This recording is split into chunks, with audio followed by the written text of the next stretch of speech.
দর্শক, আমরা দেখতে পাচ্ছি আজকে এয়ারলাইন্স জিএস কর্মকর্তাবৃন্দ এবং কর্মচারীবৃন্দ তারা আজকে জাতীয় প্রেস ক্লাবের সামনে বিশাল মানববন্ধনটি করছে এবং তারা দেশের সম্পদ, দেশের চাকরি হারাতে দিব না। এয়ারলাইন্স জিএস কর্মচারীবৃন্দ তাদের মানববন্ধন জাতীয় প্রেস ক্লাবের সামনে চলছে, আমরা দেখতে পাচ্ছি।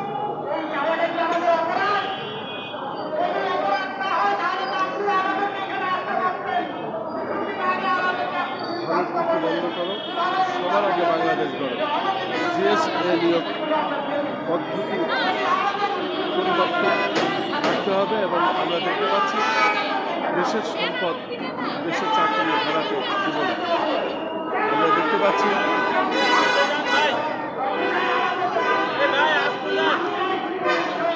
আমরা দেখতে পাচ্ছি এয়ারলাইন্স জিএস কর্মচারীবৃন্দ তাদের মানববন্ধন চলছে।